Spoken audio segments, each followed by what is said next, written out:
एकादशी कथा प्रसंग में धर्मराज युधिष्ठिर कहने लगे, आषाढ़स्य शते पक्षे किम नाम एकादशी भवेत् को देव को एतदाख्याय केशव। भगवान अब आषाढ़ शुक्ल पक्षी एकादशी के बारे में बताए, क्या नाम है, क्या काम है, क्या विधान है। धर्मराज के द्वारा ऐसा पूछने पर भगवान श्री कृष्ण बोल उठे, रे धर्मराज, यह कथा ब्रह्मा जी ने नारद जी को श्रवण कराई थी, आइए हम लोग भी श्रवण करें।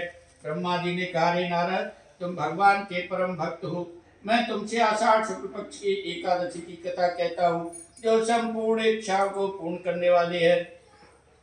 पद्मा नामक एकादशी प्रसिद्ध है। इसका व्रत भगवान विष्णु को प्रसन्न करता है, पापों का नाश करता है। इसी पावन प्रसंग में आगे सुने, सूर्यवंश में मानदाता नामक एक राजा हुए। उनके राज्य में सुंदर और उत्तम व्यवस्था थी। दैहिक दैविक भौतिक तापा राम राज्य का हुई नहीं व्यापार, ऐसा ही और मानदाता का राज्य था। ऐसा वातावरण मानदाता ने अपने राज्य में बना दिया। इस प्रकार के शासन में समय बीतने लगा, दिन बीतने लगे, माह बीत गए, वर्ष बीत गए। इसी प्रकार के वातावरण में राज्य में एक बार वर्षा नहीं हुई। प्रजा पीड़ित होने लगी, जनता दुखी होने लगी। दुखी जनता ने राजा से निवेदन किया, अपनी स्थिति को बताया, अपनी भूख प्यास से अवगत कराया और रक्षा करने की प्रार्थना की। प्रजा को कष्ट में सुनकर के राजा चिंता में आ गया। चिंता में राजा मुनियों की शरण में गया और राजा ने ब्रह्मपुत्र ददर्शात ऋषि मांगरिष्ठप, ब्रह्मा के पुत्र अंगिरस ऋषि को देखा। राजा ने ऋषि को प्रणाम किया, ऋषि का आशीर्वाद मिल गया। संत स्वभाव राजा की कुशलता जानने लगा, आगमन का कारण पूछने लगा। तो राजा बोल उठे, मुनिवर, मेरा राज्य दुख से दुखित है, क्लेश से क्लेशित है, अकालग्रस्त है, कारण बताएं, मेरा कल्याण करें। ऋषि ने कहा, राजन, तुम्हारे राज्य में कोई तुच्छ व्यक्ति शूद्र तपस्या में रत है, साधना में रत है। राजन, उसकी साधना ने, उसके अनाधिकृत कर्म ने ही तुम्हारे राज्य की स्थिति बिगाड़ दी है। तुम उसको समाप्त कर दो, तुम्हारे राज्य की स्थिति उत्तम हो जाएगी। राजा बोल उठा, मुनिवर, मैं उस अनधिकृत व्यक्ति शूद्र को मार नहीं सकता, और कोई विकल्प आप मुझे बताएं कि मैं किसी की मृत्यु नहीं कर सकता। धर्म में बड़ी शक्ति है, धर्म का कोई उपाय बताएं, मेरा कल्याण हो जाएगा। राजा की प्रार्थना पर ऋषि ने कहा कि राजन, धार्मिक शक्ति का उपयोग करो, आषाढ़ शुक्ल पक्ष की एकादशी का उपयोग करो, व्रत करो, राजन कल्याण हो जाएगा। पद्मा एकादशी के व्रत के प्रभाव से राज्य में वर्षा भी होगी, सिद्धि भी मिलेगी, पापों का अंत होगा। इस प्रकार राजा ने ऋषि की बात को व्यवहार में लिया। पद्मा एकादशी का व्रत किया, पूजन किया, फल मिल गया, वर्षा हो गई, भूमि तृप्त हो गई, साथ साथ जनता तृप्त हो गई। इस प्रकार यह पद्मावती एकादशी भोग भी देती है, मोक्ष भी देती है और पापों से मुक्त करती है। और इस एकादशी को हर्षैनी एकादशी भी कहा जाता है। इसी एकादशी से और चातुर्मास प्रारंभ होता है।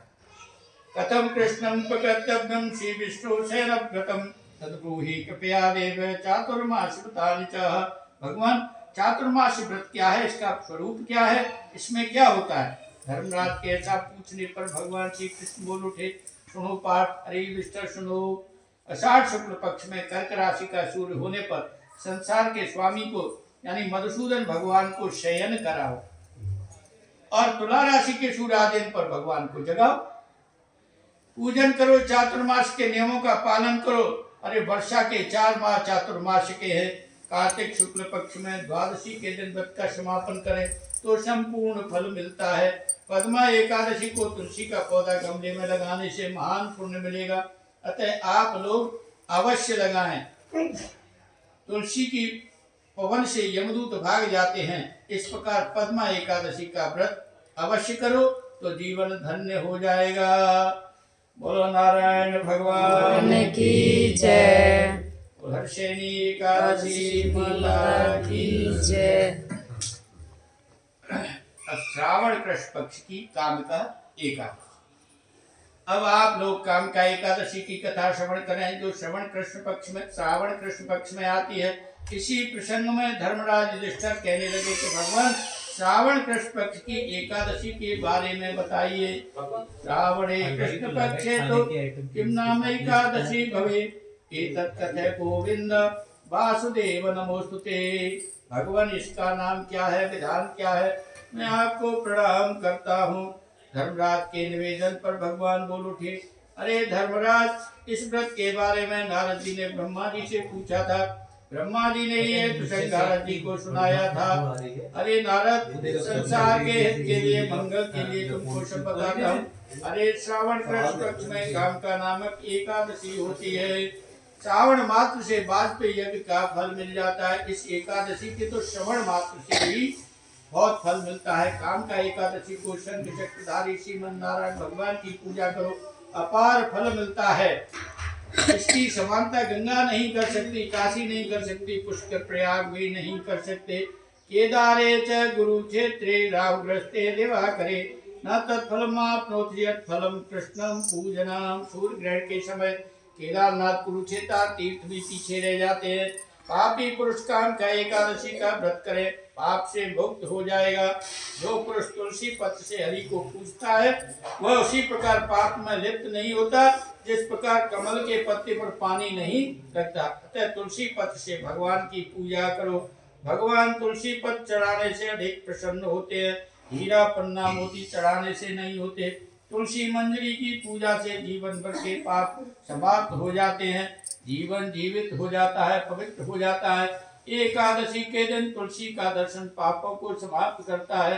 तुलसी का स्पर्श शरीर को पवित्र करता है।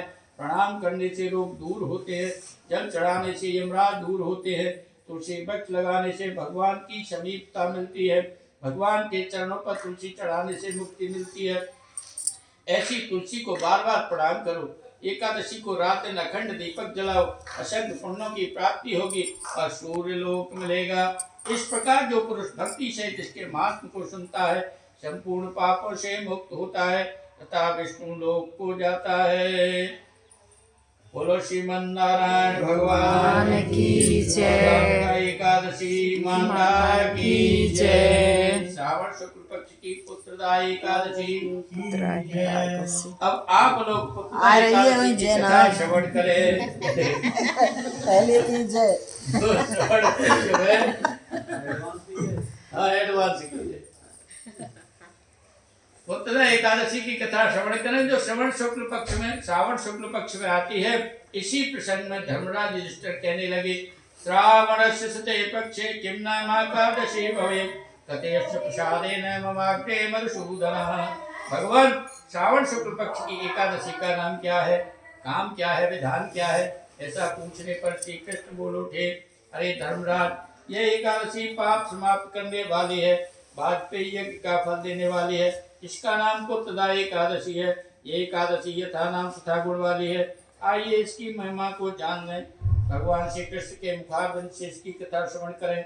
एक महिष्मतीपुर नाम की नगरी है। महिजित नाम का राजा है। राजा का प्रजा पालने में प्रेम है, निष्ठा है, लगन है, परंतु राजा को वात्सल्य शुभ नहीं है। वात्सल्य का अभाव राजा को दुखी करता है, चिंतित करता है। यह भाव राजा के सामने बना रहता है। लोक बिगड़ गया, परलोक बिगड़ गया, यह विचार बना रहता है। ऐसे वातावरण में उसका समय व्यतीत हुआ। राजा वृद्धावस्था में आ गया। राजा ने अपनी चिंता ब्राह्मणों को दिखाई, मंत्रियों को बताई और कोई उपाय करने को कहा। जब राजा की चिंता से ब्राह्मण और मंत्री भी चिंता में आ गए। ऐसे चिंतित वातावरण में ब्राह्मण और मंत्रियों को लोमस ऋषि दिखाई दे गई, जो कैसे है, लोमसम धर्म तत्वज्ञम सर्वशास्त्र विशारदम दीर्घायु यशम महात्म अनेकम ब्रह्म संहितम। अरे वो धर्म के ज्ञाता है, शास्त्रों में निपुण है, आयु की दीर्घता है, ब्रह्मा की सदस्यता है, तीनों कालों की ज्ञातज्ञता है।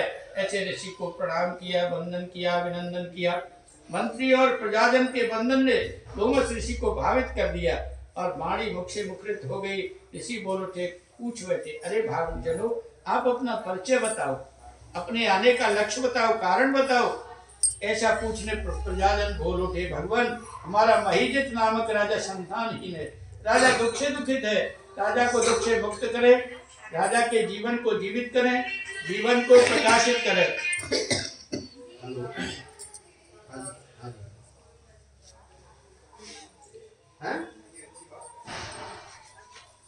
क्या लगाया था? लिया और पूर्व जन्म की संपूर्ण स्थिति को प्रकट कर दिया। और ऋषि बोल उठे, अरे भावुक जनों, तुम्हारा राज पूर्व जन्म में क्रूर करने वाला था। ऐसी स्थिति में राजा ने एक बार ज्येष्ठ मास की शुक्ल पक्ष की एकादशी के दिन पानी पीते गाय को डंडा मार दिया। प्यासी गाय को भगा दिया। प्यासी गाय भगाने का प्रतिफल मिल गया, राजा संतानहीन हो गया। राजा को पूर्व जन्म के पुण्य का फल भी मिला, राजा बन गया। ऐसा सुनते ही प्रजाजन बोल उठे, भगवान राजा ने जो किया वह भोग लिया। भगवान राजा के संतान हो जाए ऐसा उपाय बताए, ऐसा विकल्प हमें बताएं, रास्ता बताएं। हम लोग राजा को संतानवान देखना चाहते हैं। इसी ने प्रजा का भाव जान लिया और बोल उठे, श्रावण शुक्ल पक्षे तु पुत्र नाम विश्रुतः। अरे तुम लोग श्रावण शुक्ल पक्ष की पुत्र नाम की एकादशी का व्रत करिए, पूजन करो और उसका संपूर्ण प्रतिफल राजा को अर्पित करो। ऐसा करने पर राजा संतानवान बन जाएगा। प्रजाजन पुत्र प्राप्ति की आशा से आशान्वित होकर के लौट आए और कुछ समय बाद सभी लोगों ने पुत्रदा एकादशी का व्रत किया, पूजन किया। एकादशी व्रत के पुण्य को राजा को अर्पित कर दिया। राजा को फल मिल गया, पुत्र की प्राप्ति हो गई, स्वर्ग मिल जाएगा, मोक्ष मिल जाएगा। बोलो नारायण भगवान की जय। बोलो पुत्रदा एकादशी माता की जय। भाद्र कृष्ण पक्ष की अजा एकादशी। अब आप लोग अजा एकादशी की कथा श्रवण करें जो भाद्र कृष्ण पक्ष में आती है। इसी प्रसंग में धर्मराज युधिष्ठिर बोले, भगवान कृष्ण पक्ष की एकादशी का नाम क्या है, विधान क्या है? धर्मराज के पूछने पर भगवान श्री कृष्ण बोल उठे, धर्मराज सावधान होकर के श्रवण करो। इस कथा को विस्तार से कहूंगा। इस कथा का नाम अजा है, यह पापों का नाश करती है। ये हम लोग भी भगवान श्री कृष्ण के मुखरित वाणी का आनंद लें, जीवन को जीवित करें। सूर्यवंश में एक प्रसिद्ध राजा हुए जो सत्यवादी हरिचंद्र नाम से प्रसिद्ध है, यथा नाम तथा गुण से शोभित है। चक्रवर्ती की उपाधि साथ में है, परंतु किसी कर्मयोग ने राजा को अपने रास्ते से गिरा दिया, भ्रष्ट कर दिया, प्रतिफल हो गया। विश्वामित्र निमित्त बन गए, राजा को परीक्षा की परिधि में खड़ा कर दिया। फल स्वरूप राजा पुत्र और रानी सहित बिक गया, सत्य को शरणागत हो गया। शरणागत समय में राजा पर बड़े बड़े कष्ट आए, पर सत्य की साधना से राजा अलग नहीं हुआ, पृथक नहीं हुआ। सत्य की साधना में राजा को बस समय हो गया, दिन बीत गए, माह बीत गई। इसी परोपकार की भावना से ब्रह्मा की साधना की सच्ची में ऋषिगण संतगण परोपकार की प्रतिमूर्ति है। राजा ने ऋषि को प्रणाम किया, अभिवादन किया और अपनी दुखद स्थिति पर प्रकट किया। राजा के दुखद स्थिति ने ऋषि को आश्चर्य में डाल दिया, चिंता में डाल दिया और मुख से एक उद्गार निकल गया, अरे राजन चिंता मत करो, चिंतन करो। तुम्हारा पुण्य मुझको यहाँ कर लाया, ऐसा कहकर ऋषि अंतर्ध्यान हो गए। राजा ने सत्य की साधना के साथ साथ अजा एकादशी का व्रत किया, पूजन किया। फल स्वरूप संपूर्ण फल मिल गया। ईशन को पत्नी मिल गई, पुत्र जीवित हो गया, संपूर्ण स्त्री पूर्वत हो गई। पुष्प वर्षा राजा का स्वागत करने लगी, बाजे बजने लगे। इस प्रकार पृथ्वी पर सुख प्राप्त करके अंत में स्वर्ग प्राप्त किया। यह अजा एकादशी स्वर्ग प्रदान करने वाली है। बोलो श्रीमन नारायण भगवान की जय। एकादशी माता की जय। भाद्र शुक्ल पक्ष की वामन एकादशी। वामन अवतार। आपने अजा एकादशी की महिमा का श्रवण किया, अब आप लोग वामन एकादशी की कथा श्रवण करें जो वामन एकादशी भाद्र शुक्ल पक्ष में आती है। इसी प्रसंग में धर्मराज युधिष्ठिर बोल उठे, भगवान नमस्यते पक्षे तु किन्नाम एकादशी भवे, को देवः को विदित्वा किं पुण्यं च वदस्वनः। भाद्र शुक्ल पक्ष की एकादशी का नाम क्या है, काम क्या है, विधि क्या है, देवता कौन है, सारी विधि बताइए, सारे साधन बताएं ताकि हमारा कल्याण हो जाए। धर्मराज की प्रार्थना पर भगवान श्री कृष्ण बोल उठे, रे राजन कथयामि महापुण्या स्वर्ग मोक्ष प्रदायिनी वामन एकादशी राजन सर्व पापहराम परम। एक एकादशी पुण्य देती है, मोक्ष देती है, स्वर्ग भी देती है। यह वामन द्वादशी के नाम विख्यात है, प्रसिद्ध है। अरे मोक्षाभिलाषी इस व्रत को अवश्य करें। इस एकादशी को वामन भगवान की पूजा करें तो तीनों लोकों की पूजा का फल मिल जाएगा। भाद्र शुक्ल पक्ष की जयंती एकादशी का उपवास करता है वह संपूर्ण संसार की तथा ब्रह्मा विष्णु महेश तीनों सनातन देवों की अर्चना करता है। इस एकादशी को भगवान करवट बदलते हैं, अतः इसका नाम पार्श्व परिवर्तनी कहा गया है। इसी प्रसंग में धर्मराज युधिष्ठिर ने शंका उत्पन्न कर दी कि भगवान आप किस प्रकार का शयन करते हैं। कथम सुप्तोषि देवेश कथम याशंग वर्तनम, किस प्रकार करवट बदलते हैं, किस प्रकार बाली नामक दैत्य को बांधा, इस प्रकार अन्य प्रश्नों का भी समाधान करें। ऐसा धर्मराज से प्रश्न वाणी सुनी तो भगवान श्री कृष्ण बोल उठे, राजन सुनो, मेरा बलि नामक एक भक्त था जो धार्मिकता से परिपूर्ण था, धार्मिक क्रिया उसके जीवन का एक अंग बन गई। ऐसे वातावरण उसने दिव्य देवलोक पर विजय से प्राप्त कर ली, जिसके फलस्वरूप संपूर्ण देवता संकट में आ गए, विपत्ति में आ गए, चिंतन करने लगे कि क्या करें। चिंतन अवस्था में सारे देवता मेरे पास आए, स्तुति करने लगे, वंदन करने लगे। तो उसकी स्तुति ने, प्रार्थना ने मुझे विवश कर दिया। तो मैं वामन रूप धर करके उसके दरवाजे पर गया। युद्ध में तो मैं जीत नहीं सकता था, लेकिन मैंने याचना की, ब्राह्मण स्वरूप धारण करके मैंने उनसे याचना की और 3 पैर पृथ्वी का बहाना बनाया। बलि का संपूर्ण वैभव मैंने 3 पगों में जीत लिया। धर्मराज बोल उठे, त्वया वामन रूपेण सो सुरस जिता कथम। भगवान, आपके वामन रूप ने बलि को किस प्रकार जीत लिया? तब भगवान बोल उठे, राजन मैंने मांगने के लिए वामन रूप धारण किया था, छोटा रूप धारण किया, बहुत छोटा। 3 पग भूमि की याचना की, मेरी 3 पर भूमि की याचना पर बलि भावित हो गया कि कितना नापेगा, मेरे पास तो अपार धन संपत्ति है। और जब नापने का मौका आया तो मैंने अपना विशाल स्वरूप धारण कर लिया, विराट रूप जागृत हो गया। 2 पग से उसका सारा वैभव मैंने नाप लिया, तीसरे पग से उसका मस्तक मैंने नाप लिया। बलि को पाताल में भेज दिया और मैं तेरे समीप रहूंगा, ऐसा वरदान मैंने उसे दे दिया। तमय का तत्वमूर्तिश्च बलिमाश्रित्य तिष्ठति द्वितीय शेष पृष्ठे वै क्षीराब्दो सागरो समेत। पाताल में मेरी एक मूर्ति बलि के पास रहती है और दूसरी क्षीर सागर में शेषनाग की पीठ को शोभित करती है। इस प्रकार कार्तिक मास तक शेषशाही भगवान शयन करते हैं। शयन काल का पुण्य अनंत फलदायी होता है। इस एकादशी को भगवान करवट बदलते हैं। वामन द्वादशी को दही का दान करो, सोने चांदी का दान करो, रात्रि को जागरण करो, कल्याण हो जाएगा, जीवन जीवित हो जाएगा तथा चंद्रमा के समान उज्जवल हो जाएगा। अश्वमेध यज्ञ का फल मिल जाएगा। बोलो वामन भगवान की जय, बोलो वामन एकादशी माता की जय। अब आश्विन कृष्ण पक्ष की इंदिरा एकादशी। अब आप इंदिरा एकादशी की कथा श्रवण करें जो आश्विन कृष्ण पक्ष में आती है। इसी प्रसंग में धर्मराज युधिष्ठिर कहने लगे, कथया सुप्रसादेन ममाग्रे मधुसूदन आश्वने कृष्ण पक्षे तो किम नाम एकादशी भवे। हे मधुसूदन, आप आश्विन कृष्ण पक्ष की एकादशी की महिमा बताए, उसका नाम बताए, विधि बताए। धर्मराज से ऐसी प्रश्नयुक्त वाणी सुनकर के भगवान श्री कृष्ण बोल उठे, अरे राजन, आश्विन कृष्ण पक्ष में इंदिरा एकादशी होती है।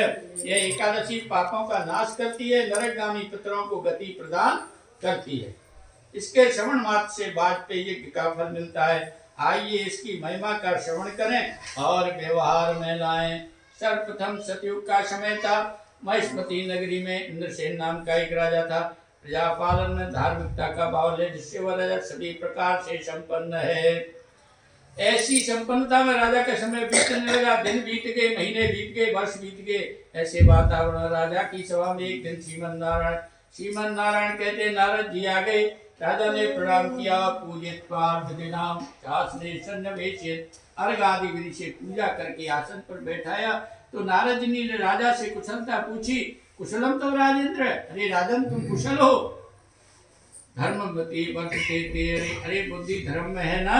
ऐसा पूछने पर राजा बोल उठा, तत्प्रसादान मुनि श्रेष्ठ सर्वत्र कुशलम मम। आपकी दया से मैं कुशल हूँ। अमोय भाव सन्मंता बिनु हरि कृपा मिले नहीं। क्षमता की राजा ने पुष्टि कर दी। साथ ही राजा ने नारद जी से आगमन का कारण पूछा। तो नारद जी बोल उठे, राजन सूयताम राज सारूल भद्वतो विस्मद्वैपदम। मेरे आश्चर्य युक्त वचन सुनो, मेरे आने का कारण सुनो। ये राजन, मैं अचानक यमलोक गया और यमराज के द्वारा पूजित हुआ। पूजित अवस्था में मैंने यमराज की सभा में तुम्हारे पिता को देख लिया। अरे धर्मात्मा, तुम्हारे पिता किसी व्रत के खंडित होने पर यमराज की सभा में नगरी में पहुंच गए हैं और तुम्हारे पिता ने आदेश किया है कि मेरा पुत्र मुझे यमलोक से हटाए। उसके लिए वह इंदिरा एकादशी का व्रत करे, पूजन करे, साधन करे और उसके पुण्य को मेरे निमित्त भगवत अर्पण करे, तो निश्चय ही मेरा यमलोक छूट जाएगा और उसका पुत्र नाम सार्थक हो जाएगा। पुत्र नाम ही ब्रह्मा जी ने क्यों दिया? पुन्नाम त्रायते पितर, जो अपने पुण्यों के द्वारा अपने पितरों को तार दे, उसी को तो पुत्र ब्रह्मा जी ने कहा है। राजा पिता के कल्याण में लग गया और संकल्पित हो गया। नारद जी से व्रत का विधान पूछने लगा। नारद जी भी परोपकार में आ गए, संत स्वरूप की साधकता में आ गए और एकादशी व्रत का विधान मुख से मुखरित होने लगा। राजन, आश्विन कृष्ण पक्ष की एकादशी को स्नान करके शुद्धता से पवित्रता से पितर श्राद्ध करो। एकादशी व्रत के नियमों का पालन करो। एकादशी के नियमों को व्यवहार में लाओ। एकादश इंद्रियों को भगवान में लगाओ। रात्रि को जागरण करो। द्वादशी को द्वादश नियमों का पालन करो। ब्राह्मण भोजन कराओ और स्वयं भोजन करो। इस प्रकार एकादशी व्रत के सभी नियमों का पालन करने से तुम्हारे पिता को स्वर्ग की प्राप्ति होगी। इस प्रकार सारा विधान बता करके नारद जी अंतर ध्यान हो गए। इधर राजा ने संपूर्ण विधान को व्यवहार में ले लिया। विधान से एकादशी का पूजन किया, फल भी मिल गया, पुष्प वर्षा होने लगी, बाजे बजने लगे। पिता विष्णुलोक में आ गए। कुछ समय बाद को इंद्रसेन भी स्वर्ग चले गए। और यह व्रत पापों से मुक्त करने वाला है और विष्णुलोक प्रदान करने वाला है। बोलो श्रीमन नारायण भगवान की जय। इंद्रा एकादशी की जय। अभी आपने इंद्रा एकादशी का वर्णन सुना, तो अब आप लोग पापांकुशा एकादशी की कथा को श्रवण करें, जो आश्विन शुक्ल पक्ष में आती है, यानी क्वार के शुक्ल पक्ष में। इस एकादशी के पावन प्रसंग में धर्मराज युधिष्ठिर कहने लगे, कतव्यस्य प्रसादेन भगवन् मधुसूदन इसस्य शुक्ल पक्षे तुम किम नाम एकादशी भवेत्। भगवान, आश्विन शुक्ल पक्ष की एकादशी का नाम क्या है, विधान क्या है? धर्मराज के पूछने पर भगवान श्री कृष्ण बोल उठे, पाशांकुशेत विख्याता सर्वा परा परा। अरे धर्मराज, इसका नाम पापांकुशा है। ये काम से पापांकुशा है जो पापों को समाप्त करती है। इस एकादशी में पद्मनाभ भगवान की पूजा करो। दीर्घ काल की तपस्या का फल मिल जाता है। हजारों वर्ष में यज्ञ, सैकड़ों राजसी एकादशी के 16वें भाग के बराबर भी नहीं है। संसार में एकादशी के समान कोई पुण्य नहीं है। न गंगा न गया राजन, न काशी न च पुष्करम, न चापि कौरवम क्षेत्रम पुण्य भूप हरे दिनाथ। गंगा, पुष्कर, काशी और कुरुक्षेत्र ये सब हरि के दिन से पवित्र नहीं है। अरे ये एकादशी स्वर्ग भी देती है, मोक्ष भी देती है, धन दान प्रदायनी, यह धन दान भी प्रदान करती है। एकादशी को जागरण करो तो बिना प्रयास के विष्णु लोक पहुंच जाओगे। एकादशी व्रत से 10 पीढ़ियों का उद्धार हो जाता है। एकादशी को तिल, स्वर्ण, भूमि, गाय, अन्न, जल, छाता आदि दान करो। यह दान यमराज के दर्शन से मुक्त कर देगा। भगवान राम ने रावण भक्त के दोष निवारण के लिए, ब्रह्म हिंसा निवारण के लिए एकादशी व्रत किया, दोष मुक्त हो गए। यह पापांकुशा एकादशी का व्रत जीवन को पवित्र और जीवित कर देता है। बोलो श्रीमन नारायण भगवान की जय। बोलो पद्मनाभ भगवान की जय। पाशांकुशा एकादशी माता की जय। कार्तिक कृष्ण पक्ष की रमा एकादशी। अभी आपने पापांकुशा एकादशी की कथा श्रवण की। अब आप कार्तिक कृष्ण पक्ष की एकादशी की महिमा बताएं। भगवान से और युधिष्ठिर कहने लगे, विधान बताएं। धर्मराज के पूछने पर भगवान श्री कृष्ण बोलो, श्री राजन, कार्तिक कृष्ण पक्ष की एकादशी की महिमा सुनो, जान लो और व्यवहार में लाओ। श्रूयता राज शार्दूल कथयामि तवाकृतः कार्तिके कृष्ण पक्षे तु रमा नाम्नि सुतो बना। अरे राजन, कार्तिक कृष्ण पक्ष की रमा एकादशी है। यह महापाप हरा परा पाप विनाशक है। इसका एक प्रसंग आइए श्रवण करें। सर्वप्रथम मुचकुंद नाम के राजा हुए, जो हरि भक्त थे, सत्य प्रतिज्ञ थे। इंद्र, वरुण, कुबेर आदि के साथ मित्रता थी। एक बार नदियों में शेष चंद्रभागा नदी राजा के घर उत्पन्न हो गई और चंद्रसेन के शोभन नामक पुत्र के साथ गृहस्थ धर्म स्वीकार कर लिया। और समय बीतने लगा। उसी वातावरण में एक बार शोभन ससुराल में आया और उसी समय फलदायी एकादशी का व्रत आ गया। राजा ने 10वीं को घोषणा कर दी कि कल सभी एकादशी का व्रत करेंगे, पशु पक्षी भी अन्न ग्रहण नहीं करेंगे। ऐसा सुनकर के ससुराल में थे शोभन ने अपनी पत्नी से कहा, किम कर्तव्यम मया कांते देश इच्छा शोभने तेन ये नवे सम्यक जीवितम न बनिष्यति। भैया अब तू बता, मैं क्या करूं, मैं तो भूखा रह नहीं सकता। अब तेरी ससुराल में जाओ तो मेरे तो प्राण निश्चित ही चले जाएंगे। तो उसकी पत्नी ने कहा कि स्वामी, या तो हमारा देश छोड़ दीजिए आप। हमारे यहाँ तो हमारे पिताजी का आदेश है कि 10वीं की रात्रि से कोई भोजन नहीं करेगा, कल भी भोजन नहीं मिलेगा किसी को। पक्षियों तक को भी नहीं मिलेगा तो आपको भोजन कहाँ से दूंगी मैं। और जो भोजन देगा उसको दंडित करेंगे पिताजी। तो इसलिए आप कहीं दूसरी जगह चले जाए। परंतु शोभन में श्रद्धा जाग गई, भक्ति जागी, इसलिए शोभन भी संकल्पित हो गया और मुख से वाक्य निकल गया कि मैं भी एकादशी व्रत का पालन करूंगा। इस प्रकार भगवान के भरोसे पर व्रत किया। दिन बीत गया, रात्रि भी आ गई। रात्रि उसके लिए असहनीय हो गई। रवे रुदय वेलायाम शोभनम पंचता गथा। सूर्योदय के समय शोभन का प्राणांत हो गए और अंतिम संस्कार भी कर दिया गया। चंद्रभागा पिता के घर में रहने लगी। इधर शोभन ने रमा एकादशी व्रत के प्रभाव से मनोहर देव स्थान को प्राप्त किया। वह नगर सर्वगुण संपन्न था। शोभन उस नगर का राजा बन गया। गंधर्व गान करने लगे, अप्सराएं स्थिति में आ गई। शोभन साक्षात इंद्र के सदस्य हो गया। समय बीतने लगा। ऐसे समय एक बार मुचकुंद नगर का शोभ शर्मा नामक ब्राह्मण तीर्थ यात्रा करते समय शोभन के देव स्थान पर पहुंच गए। उसने पहचान लिया, ये तो हमारे राजा का दामाद है। शोभन ने ससुराल के ब्राह्मण को देख लिया और प्रणाम किया। पूर्व जन्म की पत्नी और अपने ससुर की कुशलता पूछी। कुशलता मिल भी गई। शोभन कुशलता प्राप्त कर अपनी कुशलता बताने लगा और कार्तिक कृष्ण पक्ष की एकादशी की महिमा भी बताने लगा। साथ में अपने नगर की कमी बताने लगा। अरे ये नगर अस्थिर है, इसके लिए एक उपाय अगर हो जाए, कोई चिंतन करो ताकि ये नगर स्थिर हो जाए। अरे ब्राह्मण, नगर को स्थिर करने की शक्ति मेरी पूर्व की पत्नी में निहित है, मुचकुंद की पुत्री चंद्रभागा में निहित है। अरे ब्राह्मण, यह वृत्तांत आप उससे कह देना ताकि यह नगर स्थिर हो जाएगा। ब्राह्मण ने शोभ शर्मा का संदेश उसकी पत्नी चंद्रभागा को बता दिया और स्पष्ट कर दिया। अरे चंद्रभागा, तेरा पति देव स्थान नगरी में है, तुम उस नगरी को स्थिर कर दो। चंद्रभागा अपने पति के पास जाने को उद्यत हो गई, विवश हो गई और नगर को स्थिर करने को तत्पर हो गई। ब्राह्मण चंद्रभागा को वामदेव मुनि के आश्रम में ले गया और सारा वृत्तांत भी बता दिया। ऐसा सुनकर के ऋषि परोपकार में आ गए, कल्याण में आ गए। चंद्रभागा का वेद मंत्रों से अभिषेक कर दिया, प्रतिफल हो गया। चंद्रभागा को दिव्य शरीर प्राप्त हो गया, पति के पास आ गई। पूर्व पत्नी को देख शोभन प्रसन्न हो गया। प्रसन्नता में पत्नी को वामांग में बिठा लिया। पत्नी ने अपने पति से सुंदर वचन कहे। अरे स्वामी, आप अपने हित की बात श्रवण करो। स्वामी, मैंने 8 वर्ष के उपरांत बहुत साधना की है।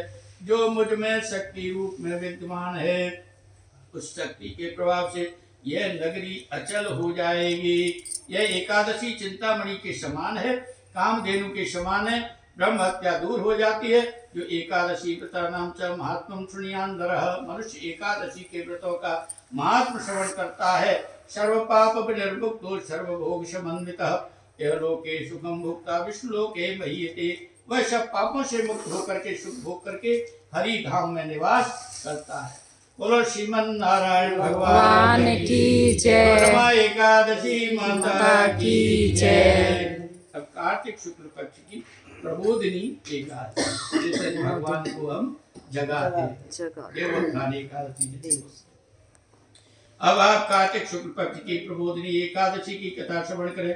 इसी कथा श्रवण प्रसंग में धर्मराज कहने लगे, भगवान आप कार्तिक शुक्ल पक्ष की महिमा बताएं, नाम बताएं, विधान बताएं।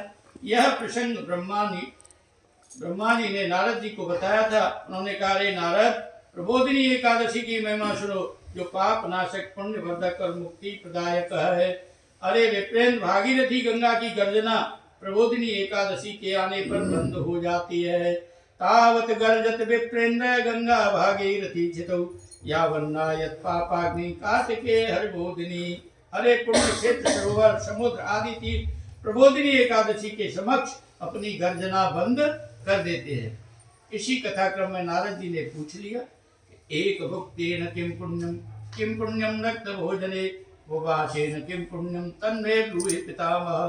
हे पितामह, मुझे बताए कि दिन में एक बार भोजन करने से और रात्रि में भोजन करने से तथा व्रत करने से क्या फल मिलता है। ऐसा पूछने ब्रह्मा जी बोल उठे, अरे नारद सुनो, तुमने यह बात परोपकार की भावना से भावित होकर पूछी है।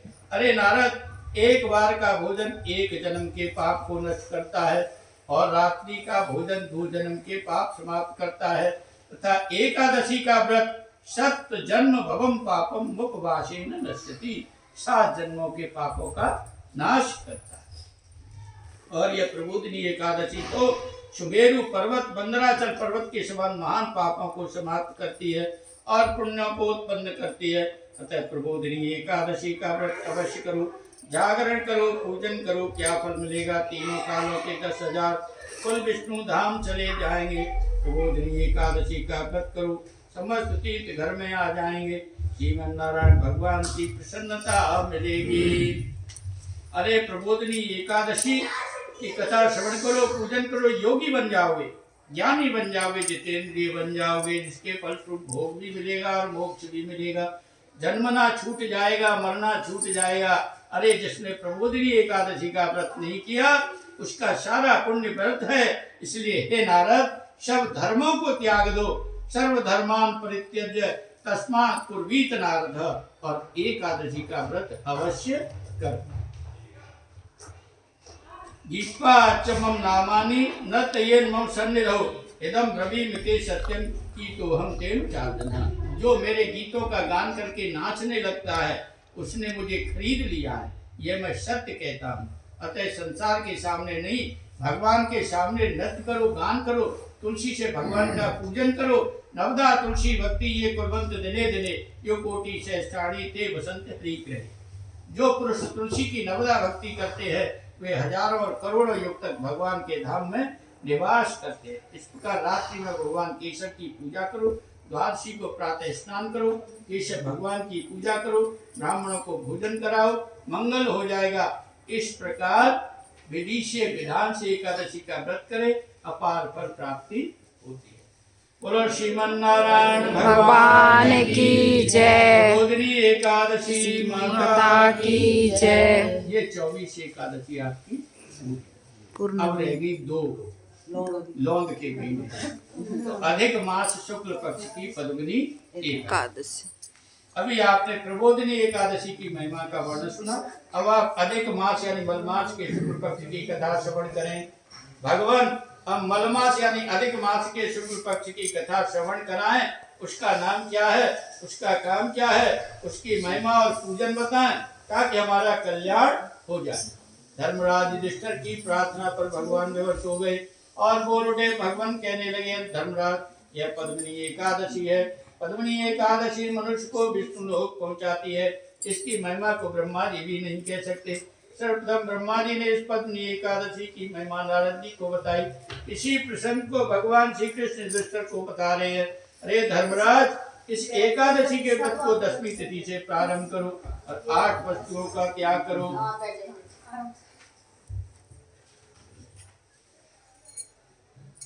प्रथम पहर के जागरण से यज्ञ का फल मिलेगा, इसमें नारियल के जल से अर्घ दो। दूसरे पहर में जागरण करो, बिल फल से पूजा करो, वाजपेयी यज्ञ का फल मिल जाएगा। तृतीय पहर में जागरण करो, बिजौरा नींबू से पूजा करो, अश्वमेध यज्ञ का फल भी मिल जाएगा। चतुर्थ पहर में जागरण करो, सुपारी से पूजा करो, राशि यज्ञ का फल मिल जाएगा। जो अधिक मास में एकादशी आती है उसकी 4 प्रहर की पूजा बताएंगे। अरे ऐसा विधि विधान से व्रत करने से जीवन धन्य हो जाएगा। और एकादशी की महिमा श्रवण करो। इसकी महिमा पुलस्त मुनि ने नारद जी को बताई। एक समय का प्रसंग है कि कार्तवीर्य ने रावण को कारागार में बंद कर दिया और पुलस्त मुनि ने राजा से रावण को मुक्त कराया था। इस प्रसंग पर नारद जी को आश्चर्य हो गया और नारद जी पूछने लग गए कि रावण पर कार्तवीर्य ने किस प्रकार विजय प्राप्त की। पुलस्त जी बोल उठे, नारद, त्रेता युग में महिष्मती नाम की एक नगरी थी। इस नगरी में है ये राजाओं का कुल था। इसमें कृतवीर नामक एक राजा हुआ। उसके 1000 रानियां थी परंतु पुत्र नहीं था। राजा का गृहस्थ बिगड़ गया। राजा चिंता में आ गया। चिंता में राजा संकल्प विकल्प उठने लगे और ऐसे समय राजा भगवान की साधना में लग गया। साथ में पत्नी भी अर्धांगिनी बन साधना करने लगी और साधना सफल नहीं हुई। दोनों चिंता में आ गए, क्या करें। और ऐसे चिंता युक्त वातावरण में एक विचार आया कि चलो माता अनुसुईया की शरण ग्रहण करें, पतिव्रता की शरण ग्रहण करें। दोनों पतिव्रता की शरण में आ गए और प्रणाम किया। दोनों मिलकर के अपनी समस्या बताने लगे, अपनी साधना की असफलता बताने लगे और अपने गृहस्थ की असफलता बताने लगे। एक पुत्र की प्राप्ति हो जाए ऐसी प्रार्थना करने लगे। प्रार्थना पर माता अनुसुईया प्रसन्न हो गई, भावित हो गई और एक उपाय मुख से मुखरित हो गया। उपाय बता दिया कि तुम दोनों विशेष मास की एकादशी का व्रत करो और व्यवहार में लाओ, तुम्हें अजय पुत्र मिलेगा। विधि विधान से दोनों ने एकादशी का व्रत किया, भगवान प्रसन्न हो गए, वरदान मिल गया। कार्तवीर नामक पुत्र हो गया जो महान बलशाली महान योद्धा था। ऐसे बलशाली से रावण की पराजय हुई। यह सब एकादशी व्रत और पूजन का प्रभाव था। इस प्रकार हमें भी अधिक मास शुक्ल पक्ष की एकादशी का व्रत करना चाहिए।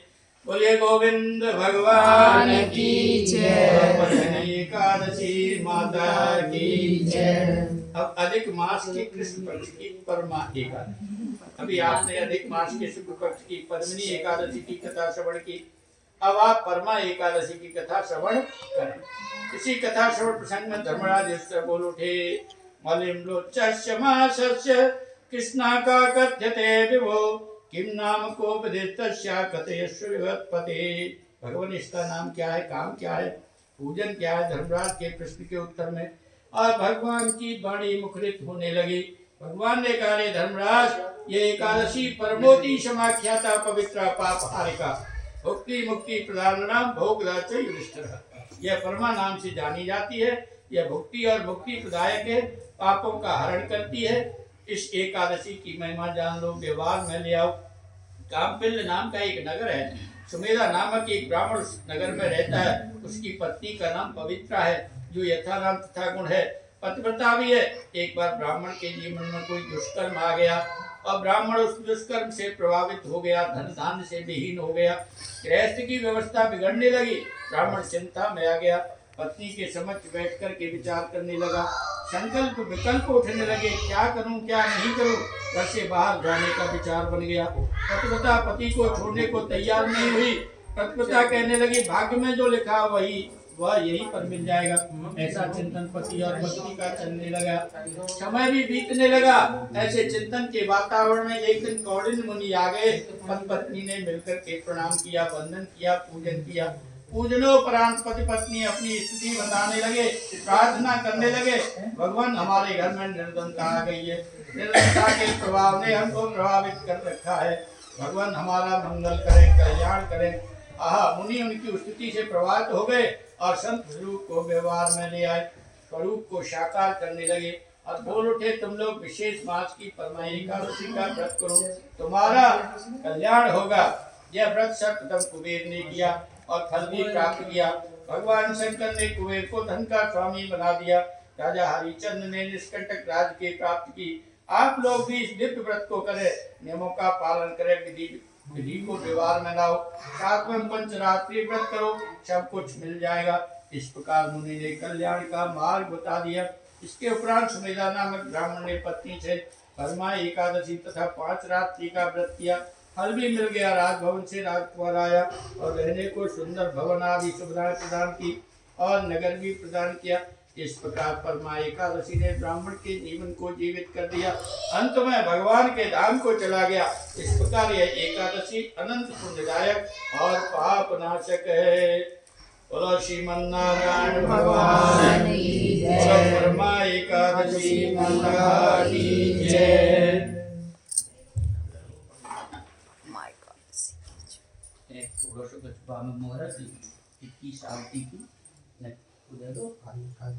कोई बर्तन मिट्टी लकड़ी नहीं है ना,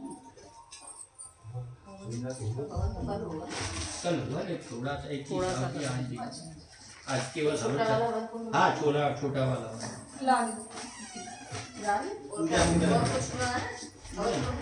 नहीं और कुछ नहीं।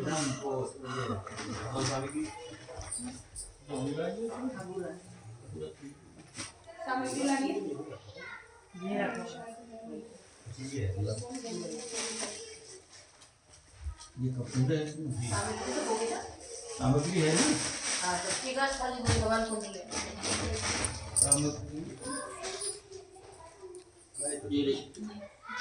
थोड़ी सी लेनी। ओम इंद्राय स्वाहा, इंद्राय नमः। ओम अग्नये स्वाहा, इदमग्नये नमः। ओम भूः स्वाहा, इदं नमः। ओम भुवः स्वाहा, इदं नमः। ओम स्वाहा स्वाहा इदं सूर्याय नमः।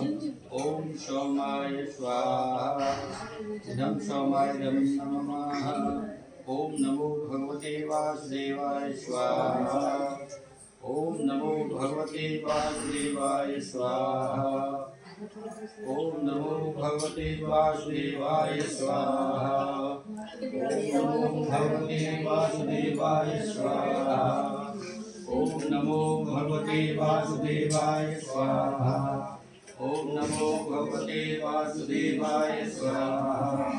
ओम नमो भगवते वासुदेवाय स्वाहा। ओम नमो भगवते वासुदेवाय स्वाहा। ओम नमो भगवते वासुदेवाय स्वाहा। ओम नमो भगवते वासुदेवाय स्वाहा। ओम नमो भगवते वासुदेवाय स्वाहा।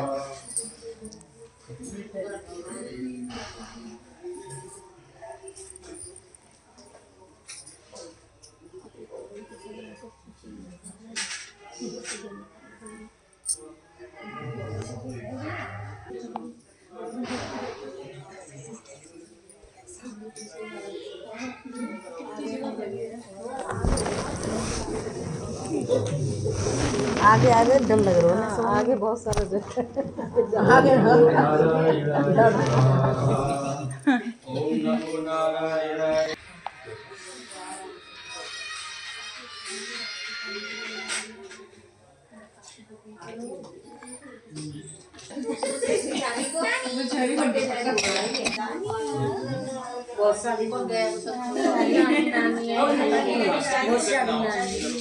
क्या करें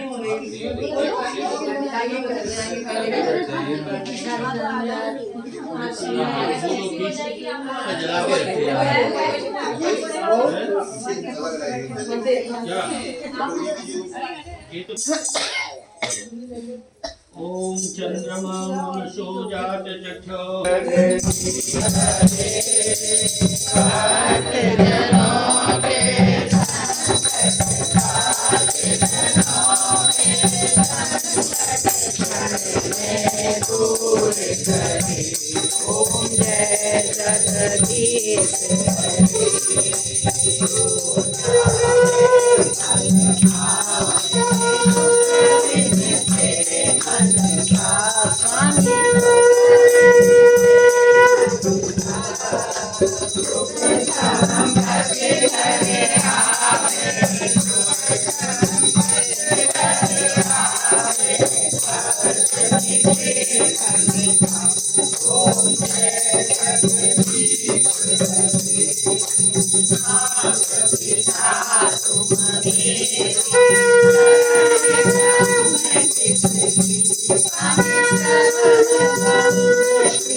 ओम जय जगदीश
स्वामी सब कुछ है तेरा, तेरा तुझको अर्पण, तेरा तुझको अर्पण, क्या लागे तेरा। ओम जय जगदीश हरे। ब्रह्म की आरती जो कोई मन गावे, स्वामी प्रेम सहित गावे। कहत शिवानंद स्वामी, कहत हरि हर स्वामी, वांछित फल पावे।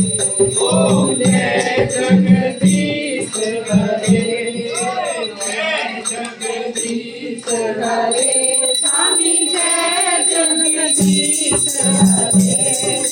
भक्त जनों के संकट, भक्त जनों के संकट दूर करे। ओम जय जगदीश हरे। मैया की जय, भगवान की जय, भगवान की जय। जय जय श्री राधे। ओम नमः पार्वती जय हर हर महादेव। जय